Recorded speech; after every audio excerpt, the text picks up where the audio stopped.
Kakaiba ang gusaling ipapakita namin sa inyo ngayong linggo. Parang kastilyo ito mula sa labas. Hinubog ng 700 taon ng kasaysayan, tumibay ang mga bato at pader na nagbabadya ng mga siglo ng maharlikang pamilya, nagbabagong hangganan at mga buhay na nalimot. Ito ang klaseng lugar na ramdam mo ang bigat ng kasaysayan sa bawat silid. Yan talaga ang inasahan naming papasukin. Inaasahan naming makita ang mga daang taong patong-patong na panahon, isang kastilyong hinubog ng nakaraan. Pero pagpasok pa lang, unti-unti nang nawala ang inaasahan namin. Imbes na monumentong parang naipit sa kasaysayan, natuklasan namin ang mas bago at personal na bagay. Hindi nagtatapos noong mga siglo ang kwento rito, bagkus ay dumidiretso ito sa makabagong panahon sa buhay ng isang tao, si Helmut. Bawat silid, unti-unting ipinapakita ng gusali ang mga bakas ng kanyang presensya. Hindi ito mga bulwagang pang-display, kundi espasyong puno ng kagamitan, koleksyon, sulat kamay na tala, at maingat na tinipong bagay. Palatandaan ng pagkahumaling, kasanayan, at halos buong buhay na nag-iisa sa balat ng mas lumang mundo. Hindi na lang mararangal na pamilya o makasaysayang pangyayari ang simbolo ng lugar na ito, kundi ang huling tagapag-alaga. Isang lalaking tahimik na hinubog ang 700 taong kastilyo ayon sa kanyang hilig. Susuriin natin ang naiwan ngayon. Kamusta sa lahat? Welcome back sa Bros of Decay. Ako si Leslie at si Luke ang nasa likod ng kamera. Hoy, Ngayon ay nasa hilagang silangang Alemanya kami. Bihira kaming mag-upload ng video tungkol sa Alemanya, kaya espesyal tuwing nakakabisita at nagsushoot doon. naging maganda ang karanasan namin sa Alemanya. Mayaman ito sa kasaysayan at nakahanap din kami ng isang talagang kawili-wiling lugar ngayon. Dati itong pagmamay-ari ng isang medyo malungkot na lalaki na nakatira sa napakalaking bahay sa likod namin at marami siyang nakakatuwang libangan. Mula sa pagkukumpuni ng mga lumang kotse hanggang sa mga kamera. Ipakikita namin sa inyo ang lahat dito sa lugar na ito na tinatawag na kastilyo. Para sa akin, hindi nito tunay na pinapakita ang isang kastilyo. Hindi talaga ito parang kastilyo, pero nakasulat naman yon sa mga letra. At nakasulat din iyon kahit saan tayo tumingin. Nagsimula pa ang kasaysayan nito noong ika-13 siglo. Siyempre, ang gusaling ito ay wala pa noong ika-13 siglo, pero sa lugar na ito, naroon na ang mga maharlika ng bayang ito at sila na ang namumuno sa bayan mula mismo sa lokasyong ito. Itinayo ang gusaling ito noong ika-18 siglo para sa mga maharlika na ipapaliwanag namin mamaya. Hindi pa ito matagal na inabandona, di ba, Luke? Pasensya na. Hindi, noong 2019 lang. 2019 nakakatuwa, pero na-realize namin 7 taon na pala ang lumipas. Halos, Oo, parang kahapon lang ang 2019, di ba? Para sa akin, ganun nga.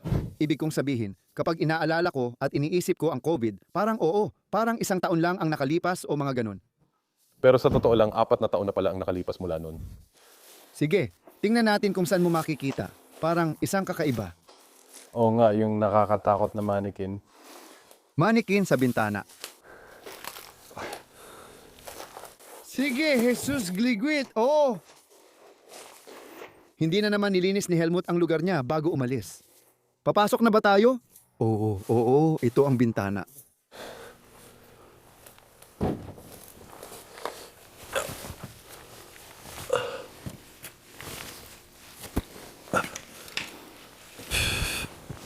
Kakaiba ang lugar na ito. Ang ibabang bahagi ng kastilyong ito ay parang, una sa lahat, nung pumasok tayo dito, parang isang junkyard lang. Oo.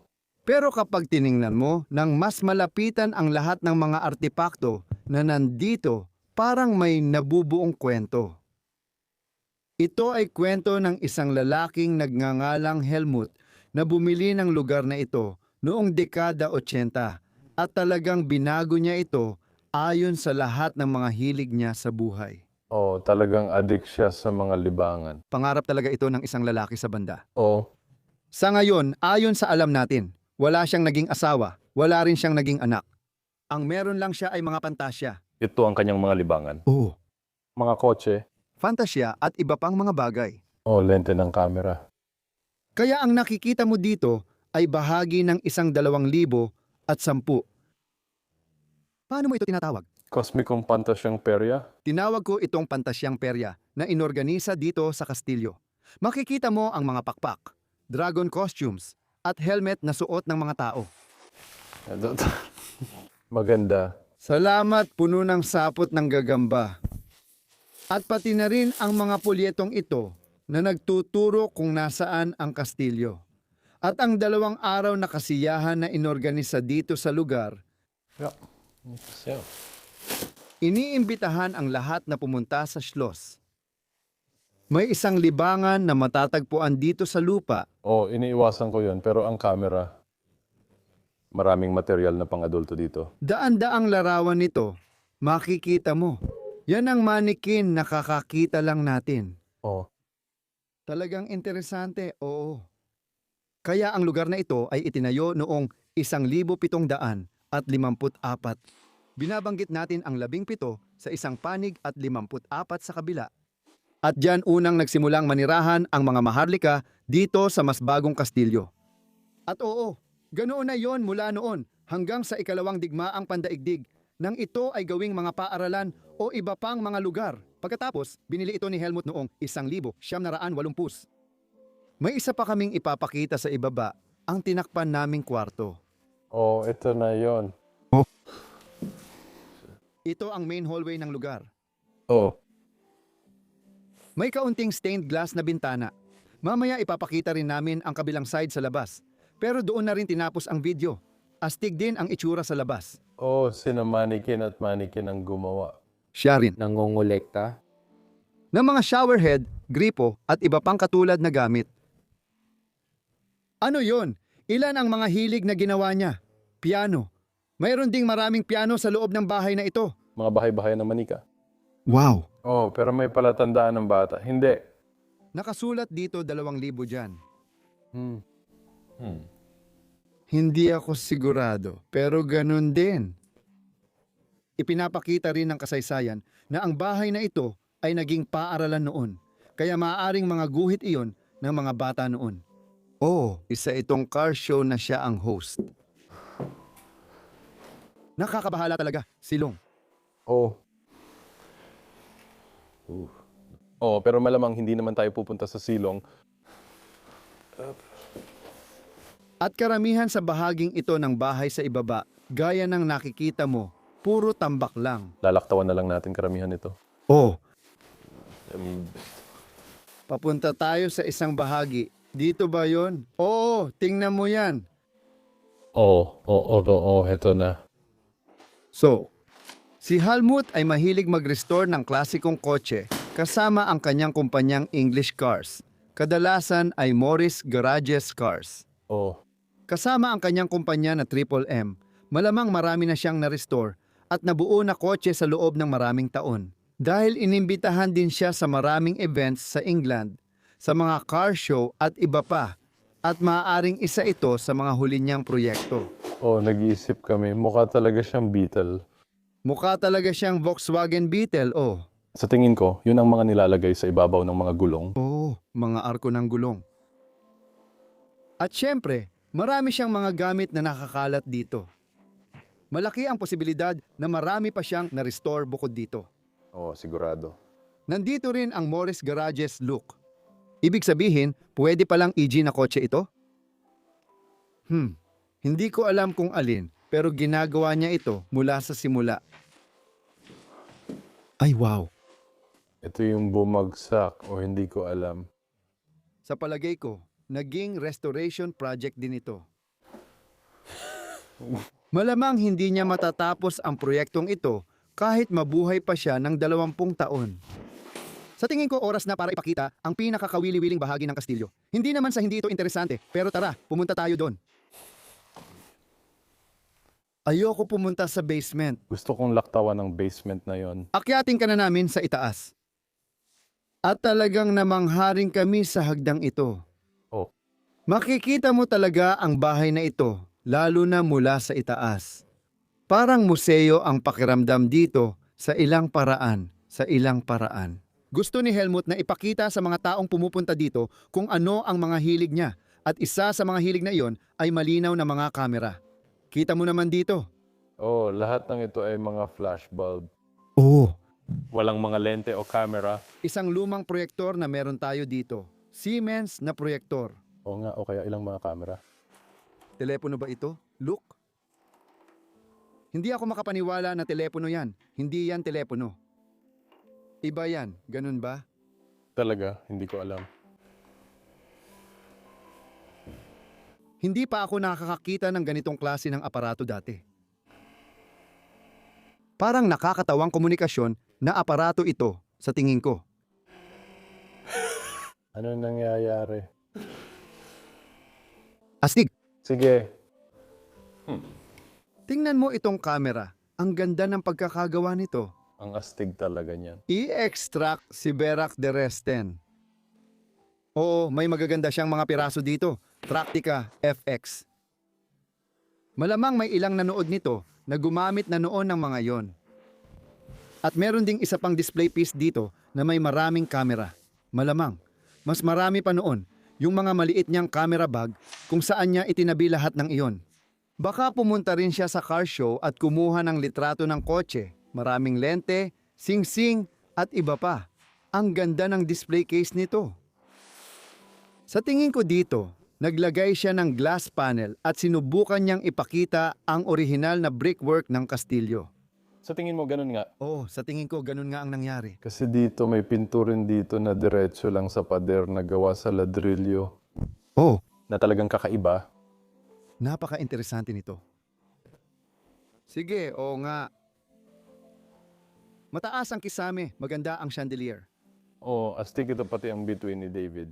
Oh, nakita mo ba ito nung pumasok ka dito? Oo, kasi may isa dito sa taas ng maliit na bintana at doon din, yung panel ng salamin ay bituin din ni David. Pero hindi namin maikonekta ito sa kahit anong uri ng Hudyo na pinagmulan. Hindi. Pero nasa Deutsche Demokratische Republik, East Germany din tayo. Kaya malamang, nabura na ang kasaysayan na yon dito. Tama yan. Oh. At ano ang nakasulat dito? V. H. Kahanka. Helmut ang Ekoschner. Iyan ang apelido niya. Pero kung ano ang ibig sabihin ng V, wala akong alam. Von Helmut Kochner. Posible yon. Puntahan muna natin ang bahay na ito. Tuloy na tayo sa esensya ng video. Ang pinaka-esensya ng video, ang mahalaga, yun ang gusto mong iparating. Puno ng mga nakaka-intrigang bagay ang hallway na ito. Sa tingin ko, Oo. gusto ko lahat ng sombrero na nakasabit dito. Parang lahat ay sombrero ng lalaki. Sa tingin ko, oo. Peluka. Tiyak na lalaki ang mag-isang nakatira rito. Oo. At nandito pa rin lahat ng mga gamit niya, pati ang makinang panahi niya. Oo, may makinang panahi. Interesado rin ako sa mga display case na nandito. At malamang dito niya nilalagay ang mga kamera at iba pang gamit. Uy, luma na yung hair dryer! Astig! Ah, talaga. Oh, brand talaga yun. Fun. Brand pala ang fun. Oo, tinatawag naming fun yan sa Dutch. Oh, Pero brand yon. Oh, hindi ko alam. Oh, may isa pang singer na makina dito. oo, mas bago talaga yan. May kasamang ilaw. At isa pa dito, at ito, at isa pa doon. Isa pa at isa pa rin doon sa likod. Siguro dito sinabi ni Leslie na parang museo ang pakiramdam. Oh, Dahil ang anim na makinang panahi ay kinda silly. nakatayo sa isang kwarto. Oh, may isa pa doon. May mga computer machine at meron din sa kwarto niya. Sa likod, marami siyang makinang panahi. Oh, marami siyang iba't ibang koleksyon. Ipakita muna natin ang parting ito ng museo. Oh, sige, gawin natin. Tuloy-tuloy ang koleksyon niya dito sa buong lugar at makikita mo na may isa pang display cabinet na punong-puno ng mga kamera. Ito ay parang silip sa kilos ng mga lalaki kapag wala silang problema sa buhay. Oh, meron silang parang dalawahan. Ganito ba yung dual lens camera?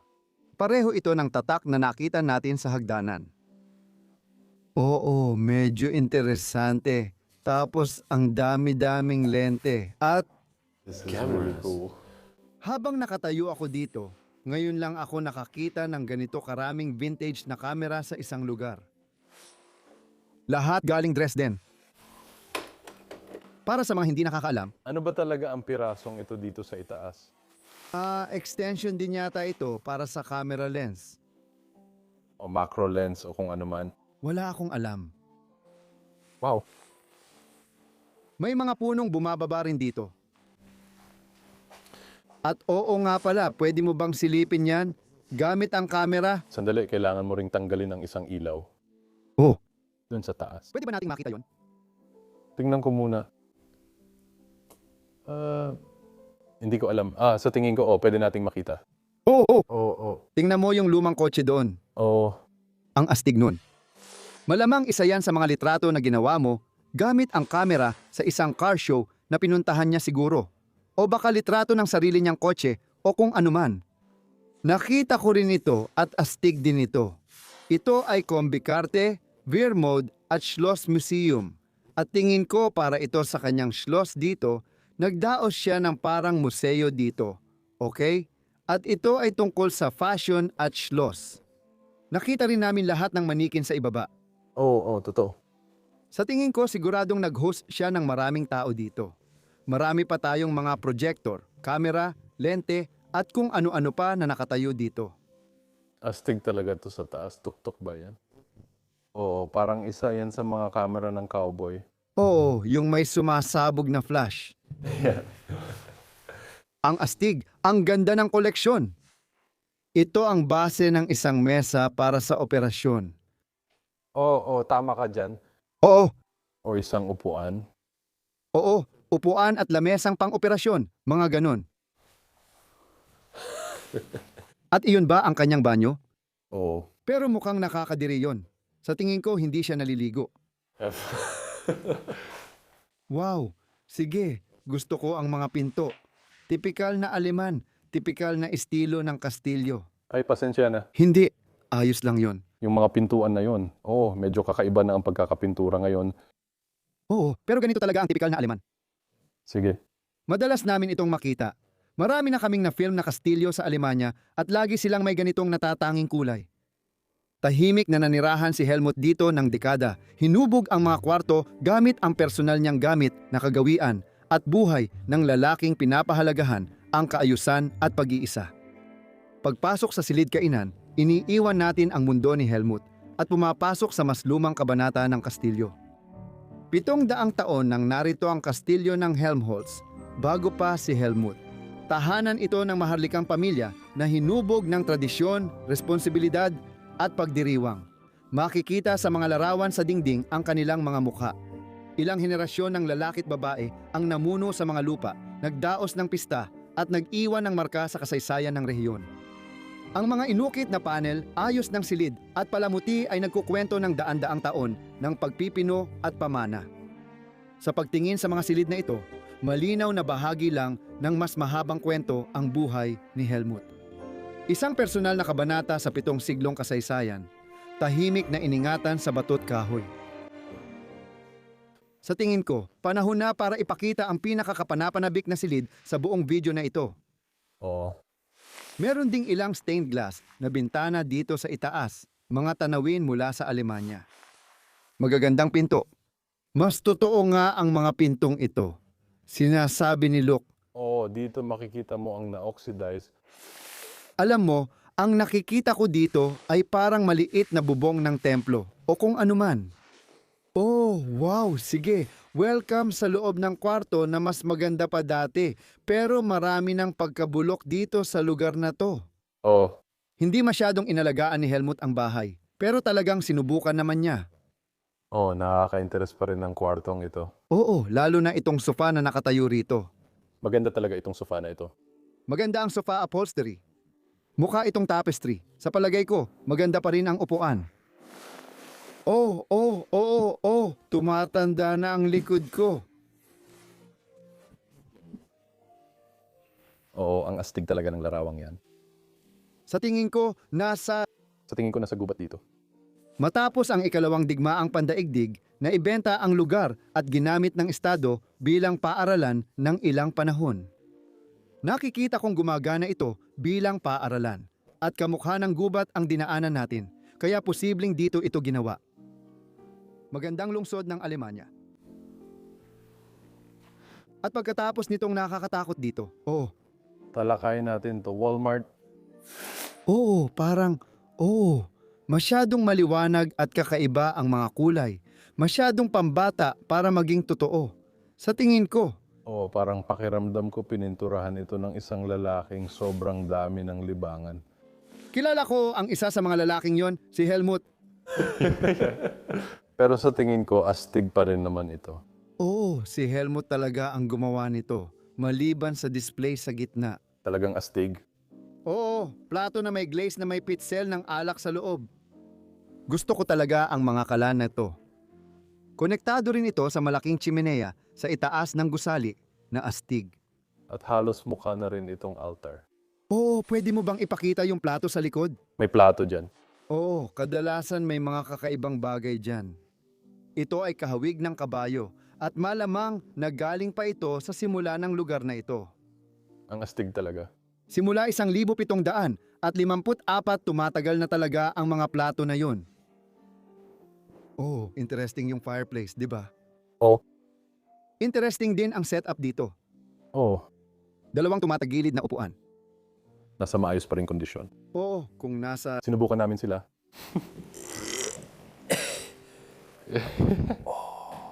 Pero hindi talaga sila magaling. Hindi, kasi medyo nakakatakot din. Harmonica.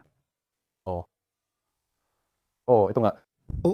Pero ito rin ang unang beses na nagpapakita tayo ng harmonica sa channel. Sa tingin mo, ganun ba? Hindi pa ako nakakakita ng harmonica dati o kahit isa man lang. Yun.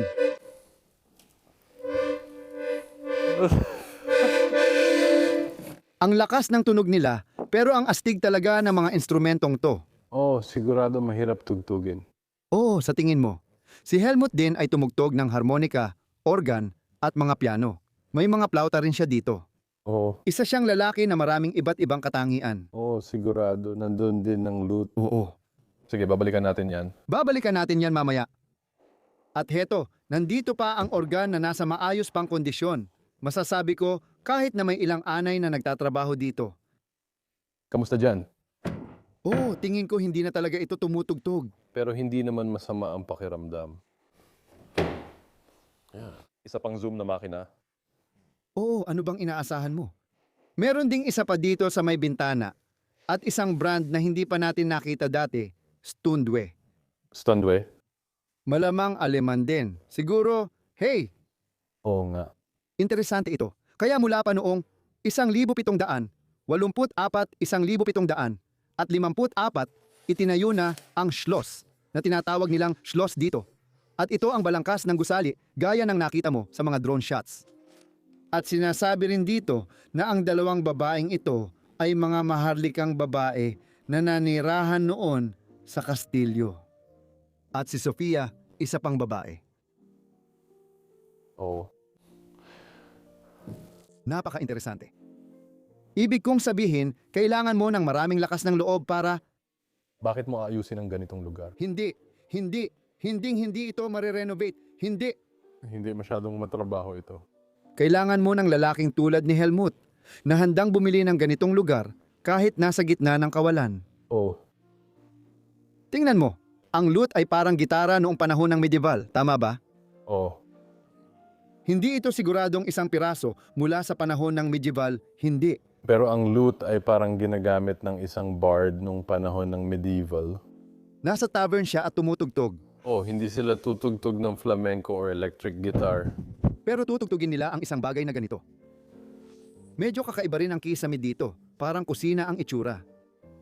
Para sa akin, yung mga kulay at yung mga gintong detalye talaga ang ramdam ko. Hindi ko naman talaga pinaniniwalaan yung mga gintong detalye. Hindi talaga. At hindi rin totoong si Chandler ito. Hindi ito ganoon kahalaga. At dito sa kanto, meron din tayong napakagandang organ. Sa tingin ko, isa ito sa mga pinakabuong piraso dito sa loob ng bahay na ito. Pagdating sa musika, Ito ay dekuryente, kaya hindi ko alam, malamang ay sira na ang loob nito. Ang astig din nun. gusto ko yon. Kailangan mo talagang hipan yun.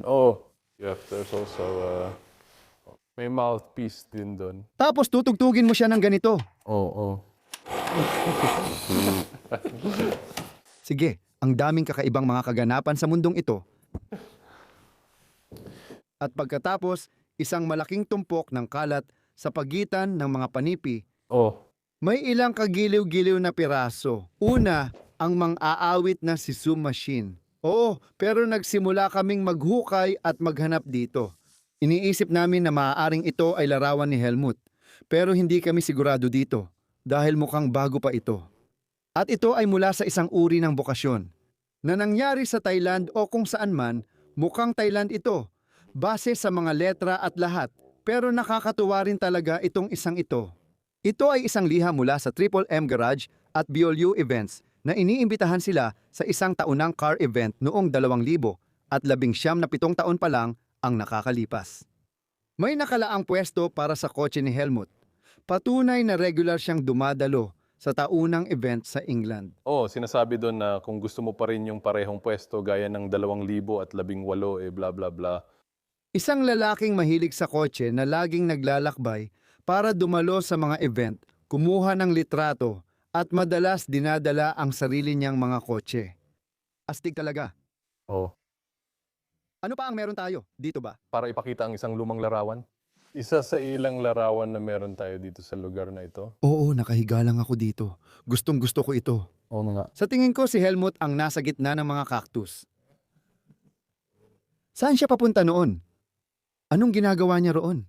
Oo, interesante ang kwarto. Di ba? Ang ganda ng itsura nito sa ilaw na to. Oo, ang ganda talaga ng ilaw. Pero sa likod nito, may isa pang kwarto. Astig din ito. Oh, ukit.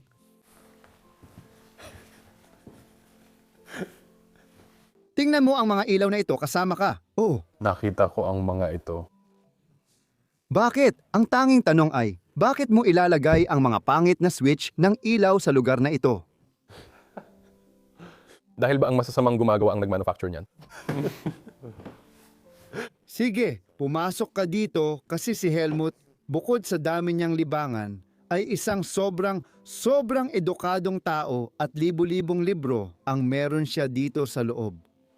Nag-order pa nga siya ng buong koleksyon ng literatura ng 72 taon ng Nobel Prize sa panitikan at siguradong nandito rin iyon sa kwartong ito. Oh, Wow, iyon ba ay isang sombrerong militar? Tingnan mo. oh mukhang ganun nga. Oo, nasa Deutsche Demokratische Republik Germany tayo. Kaya ibig sabihin, nasa Soviet Germany tayo. Sa loob ng panipi. Parang sombrero ng parada ng militar pero di ako sure kung Aleman. Mukha namang Aleman, di ba? Oo nga, oh. Yes. Eskos, ewan kung bakit. Oo, pwedeng Eskos na green o ano paman. Oh. Yeah.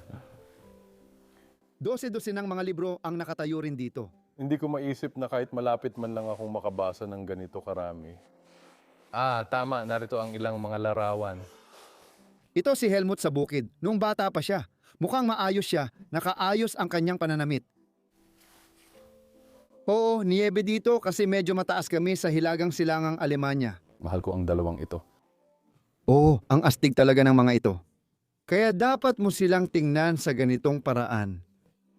Nandoon si Helmut tapos nawala na siya. Maganda ang koleksyon ng mga larawan, parang lumang vintage na litrato. May mga malabo rin. Ginawa gamit ang mga kamerang siguro nasa pasilyo lang. Astig ito, sa tingin ko yung tao dito sa kanan ay si Helmut. Ah, tingnan mo, may ilang mga litrato ng militar dito. Oh. Kagiliw-giliw ang tanawin dito, parang ganito rin ang paligid ng lugar na ito. Oh, gwapong lalaki. Oh. Lapida. Sa isang lawa. Oh. Medyo malabo ang mga larawan pero mas marami ang sundalo. Meron ding ilang tanawin ng Alemanya na may mga tipikal na patchwork na bahay. Oh, talagang magagandang larawan, magagandang alaala. Mga libro hanggang bubong. Oo, ganito ang naiisip ko kapag iniisip ko ang isang magandang aklatan. Oh. Ang mga libro ay naroon hanggang sa hindi mo na sila makita, pero kapag binuksan mo sila, sobrang alikabok na.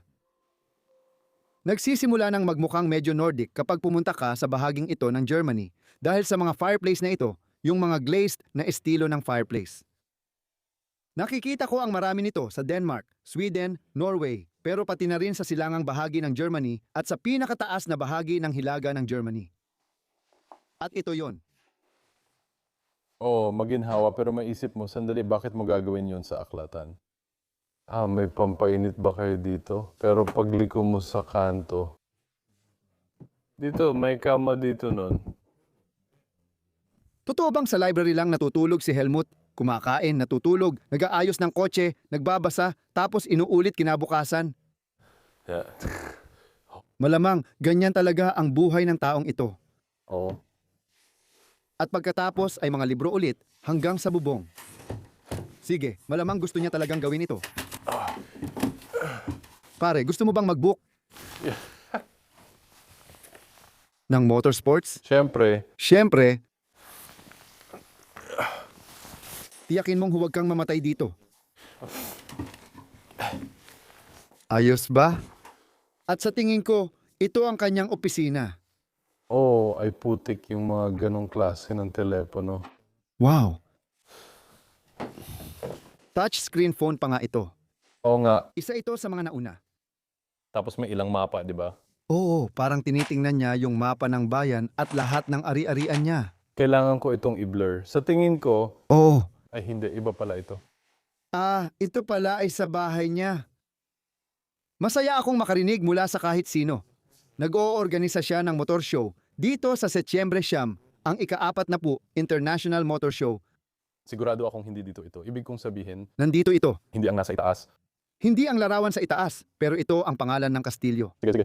Oo, Triple M garahe at lahat. Tingnan mo, siya ang nag-oorganisa ng ilang mga event dito. At pagkatapos ang Triple M Morris Garages Car Club niya. Isa siyang lalaki na nabuhay at namatay para sa mga kotse. O mga libangan sa pangkalahatan. Tungkol ito sa mga libangan. Sige, tuloy tayo. May ipapakita pa kami sa inyo. Oo, kaya ang museo niya ay nagpapatuloy pa rito, ano? Oo. Ibig kong sabihin, maliit lang naman ang museo. Pero cute. May collection din siya ng pang-ahit, nail cutter, at panggupit ng buhok. May mga buhok pa nga na naiwan sa panggupit na ito. Nakakadiri yon, pero nakakatuwa rin, pero nakakadiri talaga. Inilagay niya ito sa likod ng glass display cabinet para ipakita sa mga bisita ng museo. Quote-unquote. Wow! Mga pendulum at lahat. Ilang bato dito sa taas o mga kabibe. Nagkaroon kami ng koleksyon ng spark plug. Wow! Parang yan yung nakikita natin. Kapag nagsimulang mangolekta ang mga tao, nagsisimula rin silang mangolekta ng iba't ibang bagay. At sobrang nagiging interesado sila sa pangongolekta. Lahat ng bagay. Tulad ng makinang panahi at camera. Oo, mga kotse, mga larawan ng matatanda, isa pang makinang panahi, maliit na koleksyon ng bato dito sa itaas. Pero oo, kailangan din nating ipakita ito. Oh, 1,754 iyon ang petsa ng lugar at ito ang pangunahing pasilyo papunta sa kwarto kung saan siya natulog.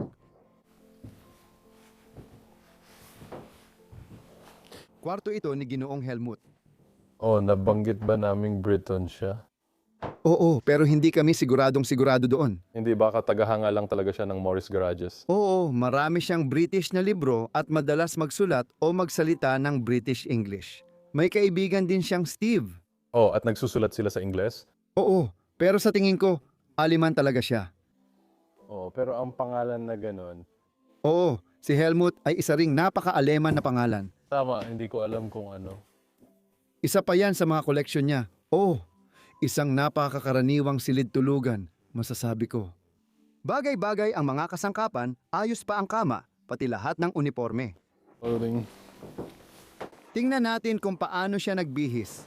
Alam mo yon, simple lang at kaswal. Oo, maganda talaga. Yan ang representasyon na inaasahan kong darating siya. Sige, pwede ba nating makita yung nire-renovate niya para sa atin? Oo, bago ipakita yung labas. Oh, Tara, tingnan natin yung ni-restore na bahagi o yung parte na pinagtatrabahuhan ni Ginoong Helmut. Sa tingin ko, ginagawa niya yung frame ng kama dito. Oo nga. Napansin ko rin ang hagdanang aakyatin natin para makita ang nasa taas. Pero tingnan muna natin dito kasi ito ang buong administrasyon para sa kompletong kumpanya at koleksyon ng mga sasakyan. Motorsports 700, 76,867, lahat ng tungkol sa mga sasakyan. At oo, kawili-wili. Ang kastilyo ay napakalaki sa isang paraan. Oo, parang ang weird pa ring tawagin itong kastilyo. Pero ganun nga ito. Oo, technically, kastilyo talaga ito. Oh, Pero mas maganda pa ang itsura nito dati. May hagdan din pala paakyat dito. talaga. Oo nga. Oo, pero hindi ko yon nire-rekomenda.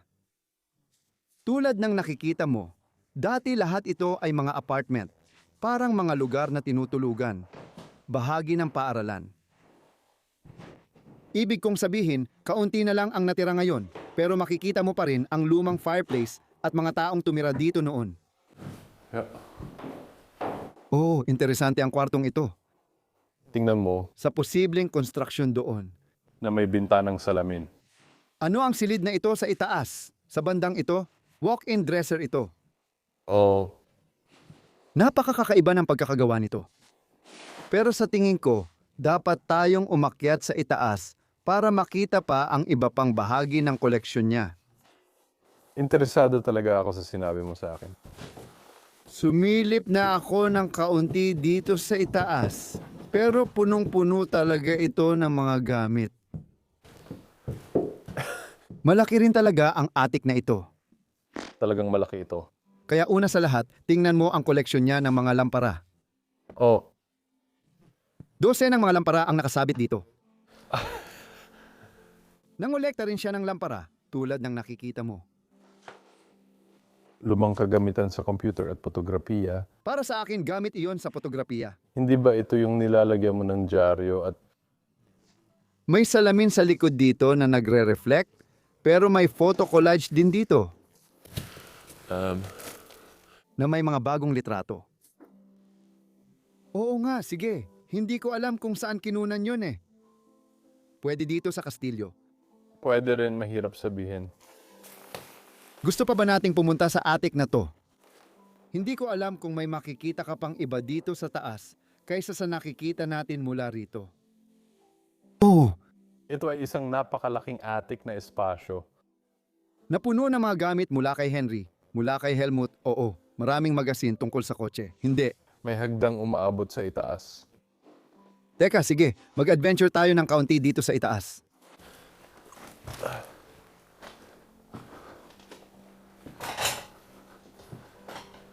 Bakit umaabot doon sa itaas ang hagdan? Hindi ko alam. Walang kapilya o kahit ano sa itaas. Wala, parang... Ibig kong sabihin, parang may maliit na umbok o kung anuman. Oo. No. Kami ni Luke, kakahanap lang din namin ng koleksyon ng mga litrato, ibig kong sabihin, at masasabi naming malamang na ang mga litratong ginawa dito ay kay Helmut. At mukha bang Italia iyon, tama? May isa talagang particular. Naniniwala akong ito yung isa dito sa itaas. Ito yon. Yung isa na yun ay mukhang Italian talaga. Oo, Mukhang Italian talaga. tama. Magaling siyang litratista, tingnan mo ang komposisyon niya. Maganda ang mga anino at pagkakagawa. Ramdam mo ang bawat litrato na ginawa niya. May magaganda talaga. Pababa. At dito naman, kuha mula sa pananaw ng Cobblestone Street, mga taong nag-e-enjoy sa likod mula sa perspektibo ng palakang nakatingin pataas. Sayaw. May ilang bagay na nakapokus. Gusto ko talaga ito. Malamang ito ang kanyang manikin sa ibaba. Parang gawa ito sa kahoy. Wow, pareho pala tayo ng palikuran. Oo, dama mo talaga ang emosyon, di ba? At saka, yung kalsada na may mga taong nag-e-enjoy habang kumakain. Ang saya ring makita yung ilan sa mga litrato na ginawa niya mula sa lugar na ito. Sige, baba tayo at lumabas tayo para makita natin yung harap ng lugar na ito. Lahat ng bagay ay nagagawang kung ano-ano ni Helmut. Naglagay siya ng shipping container dito. Oh, may mga shipping container. Literal na may mga shipping container sa tabi ng gusali dito. Parang, bakit mo ilalagay yon sa isang kastilyo? Halika, tingnan mo dito. Kaya, tiyak na sinusubukan niyang ayusin ang buong lugar na ito dahil inayos niya ang buong harapan. Nakasulat dito ang dating mga pangalan ng pamilya at petsa ng pagkakatayo nito. Nakasulat din ang Morris Garages sa kanto. Natanda niya at marahil sa gisag ng sandata na pinagsama sa iba pa. At ang palatandaang ito dito sa Alemanya, lalo na sa rehiyong ito, ang Bengmal ay nangangahulugang ang ari-arian na ito ay isang makasaysayang ari-arian at hinahayaan lang itong mabulok dito. Oh, Medyo kakaiba sa akin. Oo nga. Tinitingnan ang scaffolding, tiyak na inaayos niya ulit ang lugar. Oh, tingnan mo. Ang saya ng pag-explore na ito. Kailangan ko talagang sabihin, oo, medyo nakakagulat ang lugar na ito. oo, hindi pa kami sigurado kung gusto namin i-film ito. Pero ginawa pa rin namin dahil kapanapanabik ang kwento. Tungkol kay Helmut, isang nag-iisang lalaking nakatira rito, kasama ang mga libangan niya. At mukhang makulay ang buhay niya. Nag-enjoy akong tuklasin dito, ang astig, at salamat sa panunood. Huwag kalimutang tingnan ang link sa description. May mga astig na Bros of Decay na paninda doon. Medyo malamig, kaya hindi ako masyadong magpapakahirap ngayon. Tingnan ang link sa description at huwag kalimutang i-like at mag-subscribe. Magkita tayo ulit sa susunod na linggo sa bagong video. Paalam!